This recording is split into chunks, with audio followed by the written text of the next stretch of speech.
আল্লাহ রাব্বুল আলামিন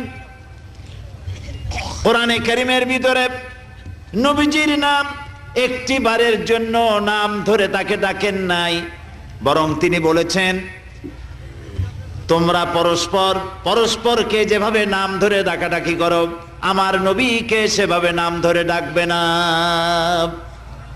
আল্লাহ নিষেধ করেছেন আমার নবীর নাম ধরে ডাকবে না। সুবহানাল্লাহি ওয়া বিহামদিহি। এই পৃথিবীতে যত নবী আসছেন সমস্ত নবীরা হলেন এলাকা ভিত্তিক নবী, অঞ্চল ভিত্তিক নবী। এক এক এলাকার, নূহ আলাইহিস সালাম এক এলাকার, মুসা আলাইহিস সালাম আলাক এলাকার, দাউদ আলাইহিস সালাম আরাক এলাকার, এরকম এলাকা ভাগ ভাগ করা। কিন্তু মুহাম্মদ সাল্লাল্লাহু আলাইহি ওয়াসাল্লামকে আল্লাহ রাব্বুল আলামিন কোন এলাকার জন্য নবী বানান নাই।